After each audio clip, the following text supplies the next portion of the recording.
Zoom join అయ్యారు. Right, ముందుగా జగదీష్ గారితో మాట్లాడదాం. రాజకీయ విశ్లేషకులు, senior advocate. Jagdish garu, good morning అండి. Very good morning. ఏంటి జగదీష్ గారు, పెన్షన్దారులను ఇబ్బంది పెడుతుంది ఎవరు అని అనుకోవచ్చు. మొత్తానికి ఎన్నికల కమిషన్ ఆంక్షలతోటి వాలంటీర్లు పెన్షన్ ఇచ్చేటువంటి కార్యక్రమానికి అయితే తెరపడినట్టు తెలుస్తోంది. దీని వెనక చంద్రబాబు గారు ఉన్నారని చెప్పేసి వైఎస్ఆర్ కాంగ్రెస్ పార్టీ ఆయన మీద పెద్ద ఎత్తున ఆరోపణలు చేస్తూ ఉంది. ఈ పెన్షన్దారులందరినీ కూడా చంద్రబాబు నాయుడు గారి మీద, కూటమి మీద ఉసిగొలిపి తద్వారా లబ్ధి పొంది ఎన్నికల్లో గెలవాలనేటువంటి ఒక ప్రయత్నానికి తెరదీసినట్లయితే కనపడుతూ ఉంది అనేది ఇటు కూటమికి సంబంధించినటువంటి నేతలు ఆరోపణ చేస్తూ ఉన్నారు. సో ఏది నిజం, ఏది అబద్ధం, ఏదేమైతేనేమి పెన్షన్దారులను ఎండలో నిలబెట్టి వెయిట్ చేయించి, వృద్ధులను, వితంతులను వెయిట్ చేయించి మరి వారు పెన్షన్లు తీసుకోవటం అనేది ఒకంతైతే వారికి సమస్యగా మారింది. దానికి కారకులు ఎవరు అనుకోవచ్చు?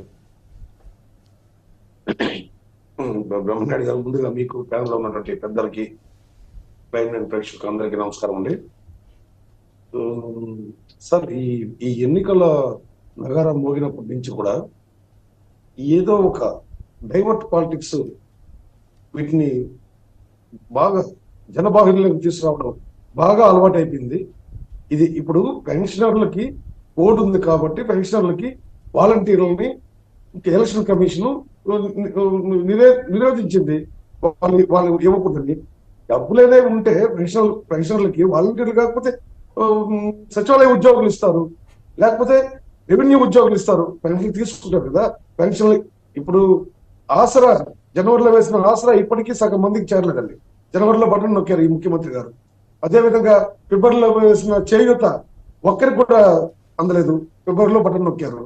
ఇలాంటి మనలోనే తప్పులన్నీ పెట్టుకొని ప్రతిపక్షాల పైన పడడం అలవాటు చేసుకుంటే ప్రజలకు సేవ చేయాలనుకునే మీ గొప్పతనాన్ని, మీ గొప్ప ఆలోచనలు ఎవరు అడ్డుకోరు. ప్రజలకు సేవ చేయాలంటే ఎవరు అడ్డుకోరు. వాస్తవంగా అయితే ఈ రాష్ట్రంలో ప్రతిపక్షాలు రోడ్లు వేస్తే అడ్డుకున్న చరిత్ర మీది. మేము డబ్బులు ఇచ్చేస్తామంటే ప్రతిపక్షాలు మమ్మల్ని అడ్డుకుంటున్నాయి, మేము స్పెషల్ స్టేటస్ ని బస్సులో లారీలో కంటైనర్లోకి ఇచ్చేసి ఆంధ్రాకి తీసుకొస్తామంటే గాలి తీసేసింది. పోలవరాన్ని పరుగులు పెట్టిస్తుంటే వీళ్ళు అడ్డుపడ్డారు. మీరు చేయలేని పనులకి ప్రతిపక్షాలు నిందించడం ఎందుకండి? ప్రజలకు మేలు చేయాలని మీకుంటే, మీకు చిత్తశుద్ధి ఉంటే మీరు అభివృద్ధి వైపు కానీ, సంక్షేమ పథకాలు కానీ ఇలాంటి వాటిని మీరు ఎన్నికలప్పుడు మీ తప్పుడు విధానాల కోసం, మీ తప్పుడు రాజకీయాల కోసం బలి చేయడం ప్రజలు గమనిస్తున్నారు. ప్రజలు ముందులాగా మూర్ఖంగా ఆలోచించరు. గతంలో వాళ్ళు మభ్యపెట్టారు, మూర్ఖులను కాదు మభ్యపెట్టారు. వాస్తవంగా అయితే గత ఎన్నికలప్పుడు వివేకానంద రెడ్డి హత్య చాలా కన్ఫ్యూజన్ క్రియేట్ చేసింది. అసలు చాలా మంది నమ్మారు కూడా, సానుభూతి కూడా క్రియేట్ అయింది. ఆ హత్యతో లబ్ధి పొందారు అనడంలో ఎలాంటి సందేహం లేదు. 5 సంవత్సరాలుగా ఆ హత్య గురించి పట్టించుకోలేదు. దాన్ని ఎవరు చేశారో నేను చేయలేదంటే వాళ్ళు చేసిన వాళ్ళు పట్టుకోలేదు. ఇలాంటివి ఆ కోడికత్తి సీను ఇలాంటివి. నేనేమంటానంటే, నీకు ప్రజల సంక్షేమాన్ని కోరే వాళ్ళే అయితే ఎవరు అడ్డుకోవడం ఏంది? అసలు మీకు మీ దగ్గర డబ్బు లేక డబ్బు లేదు అనేది కూడా వాస్తవం. శ్వేతపత్రం చేయమంటే వాస్తవ పరిస్థితులు చెప్పరు. మీరు నమ్మించడానికి మీరు విశ్వ ప్రయత్నం చేయడం తప్ప ప్రజలకు వాస్తవాలు చెప్పిన పాపన పోలేదు. అదేవిధంగా ప్రతిపక్షం కావచ్చు, అధికార పక్షం కావచ్చు, ఏదైనా ఒక విషయం వచ్చినప్పుడు దానిపైన విశ్లేషణ పరిపూర్ణంగా చెప్పాల్సిన అవసరం ఉంది. ఈ విషయంలో ప్రతిపక్షం కూడా విఫలమైందని నేను ఉంటాను. వీళ్ళు చేసే ఆరోపణలు పూర్తిగా నిరాధారణమైనని, వాటిని ప్రజల్లోకి ఇంకా బాగా ప్రజల్లోకి తీసుకెళ్లాలని, తద్వారా ప్రజలకి పూర్తి అవగాహన వస్తే వాళ్ళు ఎవరిని ఎన్నుకోవాలి, ఎవరు తప్పుడు విధానాలు తప్పులు చెప్తున్నారు అనేది అర్థమవుతుందని నా అభిప్రాయం అండి.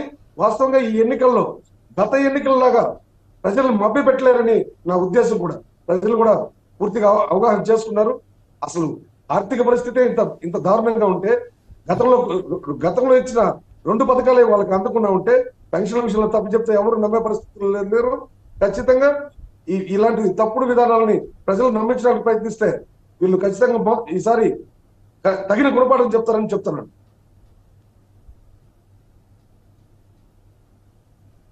రైట్, మొత్తానికి కూటమికి ఏ మేరకు ఎఫెక్ట్ ఉండేటువంటి అవకాశం ఉంటుంది? ఎందుకంటే బయట రకరకాల ప్రచారం జరుగుతోంది. నిన్న మొన్నటి దాకా వాస్తవంగా ఒకటో తారీఖు వస్తే వాలంటీర్లు ఇంటి వద్దకు వెళ్ళి వికలాంగులకు వృద్ధులకు పెన్షన్లు పంపిణీ చేసే కార్యక్రమం ఉండేది. కావాలని ఉద్దేశపూర్వకంగా చంద్రబాబు నాయుడు గారు, పవన్ కళ్యాణ్ గారు వీళ్ళందరూ కూడా ఈ వృద్ధులకి వికలాంగులకి టయానికి పెన్షన్ ఇవ్వనీయకుండా చేసేటువంటి కార్యక్రమం వీళ్ళు చేశారని రకరకాల ప్రచారం అధికార పార్టీ చేస్తున్న పరిస్థితి కనపడతా ఉన్నాయి. మరి ఇది కూటమికి దెబ్బ కదా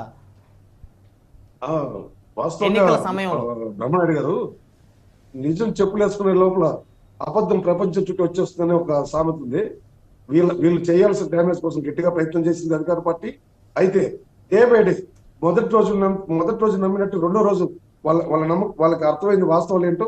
అబద్ధానికి కాసేపు నమ్ముతారేమో కానీ అది అబద్ధం అని తెలియడానికి ఎంతో సేపు పట్టదు. ఇప్పటికి మొదటితో పోలిస్తే ఇప్పటికి చాలా చాలా వరకు వాస్తవాలు తెలిసిపోయినవి. అసలు నేను మళ్ళీ రాష్ట్ర ఆర్థిక పరిస్థితి గురించి ఈ రోజు చిన్నపిల్లలను అడిగినా చెప్తారు. మన రాష్ట్రం ఏ స్థాయిలో ఉందో ఆర్థికంగా ఈ 5 ఏళ్లలో ఎంత దౌర్భాగ్య పరిస్థితిలో ఉందో మనకు తెలిసిన విషయమే. మద్య నిషేధాన్ని చేసి ఓటు అడుగుతారన్న మీరు మద్య నిషేధం పైన బతకడం సిగ్గుచేటని, మళ్ళీ మీరు కూడా నిబద్ధత గురించి మడవ తిప్పమని, మాట తప్పమని ఈ తప్పుడు మాటలు చెప్పుకుంటూ ప్రజలను ఎన్నాళ్ళు నమ్మిస్తారు. అదేవిధంగా వీళ్ళు చేసిన దౌర్జన్యాలు, వీళ్ళు చేసిన తప్పుడు విధానాలు ప్రతిపక్షం ఏ మేరకు ప్రతిపక్షం కావచ్చు, ఈ రోజు కూటమి కావచ్చు, ఏ మేరకు ప్రజలకు తీసుకెళ్తుందో అనే దానికి కూడా వాళ్ళ ప్రయత్నం వాళ్ళు చేస్తున్నారు. కానీ ఖచ్చితంగా ప్రజలు కూడా ఈరోజు print media, electronic media, social media ఇవన్నీ ద్వారా వాస్తవాలు అయితే రోజులు గడవక ముందే తెలిసిపోతున్నాయి. దీని ప్రభావం చాలా తక్కువ ఉంటుందని నేను అనుకుంటున్నాను. అయినా ఇంకా పూర్తిగా ప్రజలకి వాస్తవాలు తెలియాల్సిన అవసరం ఉంది. ఆ దిశగా ప్రతిపక్షాలు ప్రయత్నించాల్సిన అవసరం ఉందండి. రైట్, మళ్ళీ వస్తాను జగదీష్ గారి దగ్గరికి. మనతోటి హనుమంత్ రెడ్డి గారు ఉన్నారు, వైఎస్ఆర్ కాంగ్రెస్